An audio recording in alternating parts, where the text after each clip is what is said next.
Bonjour et bienvenue dans le cours de bioinformatique destiné aux étudiants inscrits en Master 1 Biotechnologie alimentaire au niveau de l'Institut de la nutrition, de l'alimentation et des technologies agroalimentaires de l'Université Constantine 1. Ce cours sera structuré en 5 chapitres. Le premier sera une introduction à la bioinformatique et à ses principales applications. Ensuite, nous abordons dans les 2 chapitres suivants 2 principaux outils utilisés dans l'analyse bioinformatique qui sont d'abord les bases de données biologiques, ensuite les méthodes de comparaison des séquences biologiques et enfin nous aborderons 2 grands exemples d'application ou bien d'utilisation de la bioinformatique, à savoir la phylogénie moléculaire et la notation des séquences biologiques. À la fin de ce cours, l'étudiant devra être capable d'interroger une base de données biologique et puis récolter à partir de cette base, puis analyser des séquences nucléiques et protéiques et de réaliser plusieurs types d'analyses sur ces séquences, par exemple les aligner, les annoter ou bien réaliser un arbre phylogénétique en utilisant différents outils et logiciels. Commençons par ce premier chapitre introductif à la bioinformatique et à ses applications. Pour rappel, les monomères constitutifs des acides nucléiques sont les nucléotides. Il en existe 4 types: l'adénine, la cytosine, la guanine et la thymine pour l'ADN. Ce dernier sera remplacé par l'uracile au niveau des ARN. Les acides nucléiques et les protéines sont ainsi 2 classes importantes de macromolécules qui sont les constituants de base de toutes les formes de vie connues. L'acide désoxyribonucléique ou bien ADN est ainsi le support de l'information génétique et l'acide ribonucléique ou bien ARN est impliqué dans la biosynthèse des protéines qui contrôlent les processus cellulaires du vivant, alors que les protéines assurent les principales fonctions biochimiques en tant que catalyseurs des réactions enzymatiques. Ces protéines sont constituées d'acides aminés. Les acides aminés protéinogènes sont au nombre de 20 et sont classés en différents groupes selon leurs propriétés physico-chimiques. La totalité de l'ADN génomique d'un organisme est connue sous le nom de génome, alors que l'ensemble des ARN exprimés par un organisme est appelé transcriptome. Par analogie, on appelle protéome toutes les protéines synthétisées par un organisme et métabolome toutes les petites molécules qui peuvent être des sucres, des acides organiques, des acides aminés, des vitamines, des nucléotides, etc., trouvés dans un organisme. Et le tout constitue l'essentiel de l'information biologique. Selon le dogme central de la biologie moléculaire, l'ADN est capable de se répliquer, de se réparer et de varier par mutation et est constitué de parties exprimées, qui sont les gènes, et des parties non exprimées. Les gènes encodés par l'ADN sont transcrits en des molécules d'ARN. Cet ARN peut être non codant, à l'image de l'ARN ribosomal ou bien de l'ARN de transfert, mais également les petits ARN SN nucléaires, les micro-ARN MI, etc., comme il peut être de l'ARN messager. L'ARN messager sera traduit en protéines selon un ensemble de règles appelées code génétique. Ce postulat qui s'applique aussi bien à l'ADN des prokaryotes qu'à l'ADN nucléaire, mitochondrial ou chloroplastique des eucaryotes est continuellement mis à jour à la lumière des découvertes, notamment en ce qui concerne le matériel génétique des virus. Toutefois, si les gènes constituent les unités de base universelles de l'expression de l'information génétique, leur organisation est différente chez les prokaryotes et chez les eucaryotes. La différence la plus notable étant que l'information génétique est codée sur des portions continues chez les prokaryotes, tandis que chez les eucaryotes, les régions codantes, appelées exons, sont interrompues par des régions non codantes, appelé introns.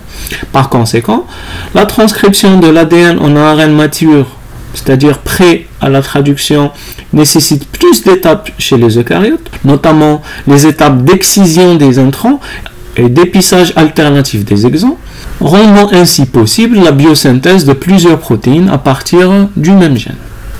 Les séquences primaires des acides nucléiques et des protéines, c'est-à-dire la succession de résidus reliés par liaisons covalentes qui constituent les chaînes de ces polymères, sont responsables de leur structure et de leurs fonctions particulières.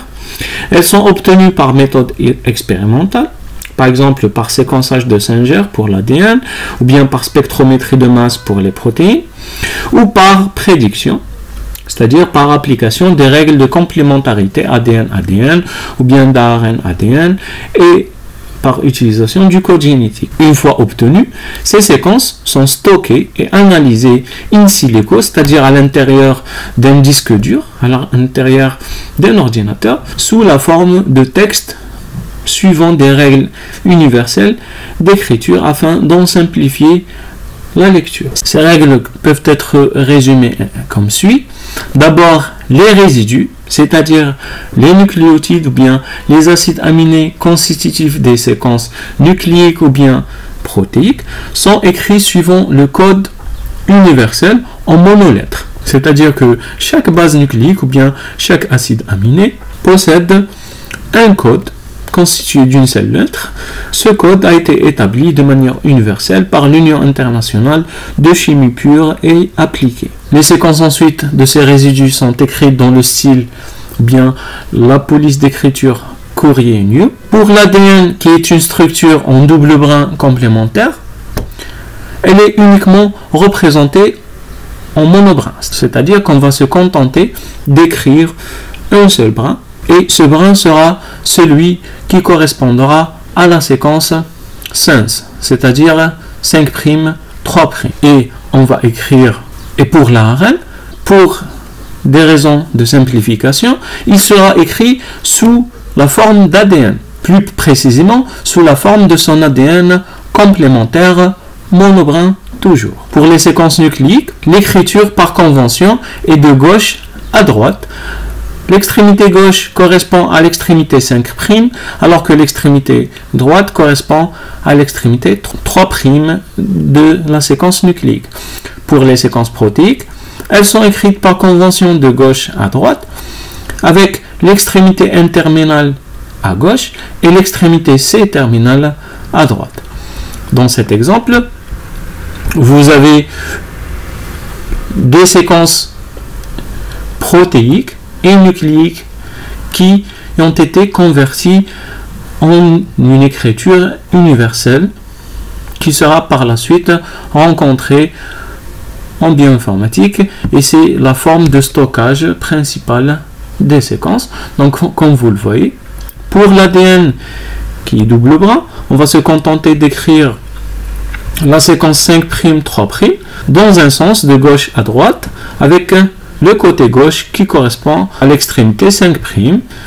Ensuite, pour l'ARN, il ne sera pas écrit dans sa forme initiale, mais plutôt dans la forme ADN complémentaire au brin d'ARN. Et enfin, les séquences protéiques seront écrites dans la forme monolettre des résidus aminés, avec une écriture de gauche à droite qui correspond à gauche à l'extrémité N-terminale et à droite à l'extrémité C-terminale. Maintenant, essayons de donner une définition à la bioinformatique. La bioinformatique est le traitement de l'information biologique sous forme de données accessibles aisément et exploitables. Cette définition est tirée de deux concepts importants qui sont la biologie et l'information. En effet, le suffixe informatique ne veut pas forcément signifier l'utilisation des ordinateurs pour la biologie. Maintenant, si on essaye de définir la bioinformatique en rapport avec ses applications actuelles, on peut la définir comme étant la multidiscipline théorique de l'analyse in silico de l'information biologique. Cette information biologique peut être de plusieurs types, notamment des données provenant du génome, du transcriptome, du protéome, du métabolome, de l'interactome, de cellules entières, ou bien des données taxonomiques ou bien même des données bibliographiques. La quantité de cette information varie selon le type d'application et peut traiter des données appartenant à un seul organisme ou bien à plusieurs organismes à la fois. La bioinformatique est un champ d'étude au croisement de la biologie, notamment la biologie moléculaire, la biochimie, la biophysique, de l'informatique, notamment de la gestion des bases de données, de l'algorithmique et de l'imagerie, ou bien du traitement d'images, mais aussi des mathématiques, notamment par l'emploi de statistiques et de l'analyse numérique. C'est une discipline qui est exclusivement théorique, qui commence là où se termine l'expérimentation biologique. D'un point de vue pratique, l'application des méthodes bioinformatiques va avoir pour but de recueillir, de stocker et de gérer des données biologiques qui sont produites par l'ensemble de la communauté scientifique, puis de les distribuer à travers les réseaux, notamment Internet. Dans un second lieu, le but de la bioinformatique sera de concevoir des outils permettant la résolution de problèmes de biologie. Ces problèmes peuvent être de différentes natures, notamment l'analyse, la comparaison et la prédiction de la structure des gènes et des génomes, la modélisation et la prédiction de la structure et de la fonction des ARN et des protéines, l'étude des réseaux de régulation métabolique, génomique, protéomique, métaomique et biologique en général, mais également les études phylogénétiques et l'évolution moléculaire des êtres vivants. La bioinformatique trouve ses applications dans pratiquement tous les champs d'études fondamentales, mais aussi appliquées du vivant. Ces applications peuvent aller de la recherche de base ou bien de la recherche fondamentale, en passant par les biotechnologies dans leur diversité, que ce soit animale, végétale, industrielle, environnementale et microbienne, et jusqu'au domaine de la santé, notamment en médecine et en pharmacologie. Dans cette application, il s'agit d'étudier les liens de parenté entre tous les organismes vivants découverts jusqu'à maintenant en analysant in silico leurs gènes ribosomes. Cela a abouti à la construction de l'arbre universel de la vie que vous voyez dans la figure. Dans d'autres applications, les outils de la bioinformatique sont employés pour l'étude de la diversité des écosystèmes, notamment microbiens. Par exemple ici, l'abondance de la flore microbienne intestinale a été étudiée dans un échantillon de matière fécale infantile en analysant les acides nucléiques de cette flore qui ont été séquencés par des méthodes de séquençage de nouvelle génération. Également, grâce au développement des outils de bioinformatique, il est aujourd'hui possible d'annoter avec précision le génome humain à échelle individuelle, c'est-à-dire de chaque individu, de l'échelle chromosomique et jusqu'à l'échelle des gènes. Il a également été possible de caractériser le transcriptome de ce même génome, mais également d'établir la carte universelle des voies métaboliques et des processus moléculaires et cellulaires présents chez tous les organismes vivants. En biotechnologie, la bioinformatique facilite énormément la prospection et la découverte de nouvelles biomolécules, en particulier des enzymes d'intérêt industriel, par analyse des bibliothèques de séquences biologiques à la recherche de ces molécules. Elle permet également de construire par simulation informatique des protéines et des enzymes spécifiques possédant des propriétés supérieures à celles des protéines naturelles.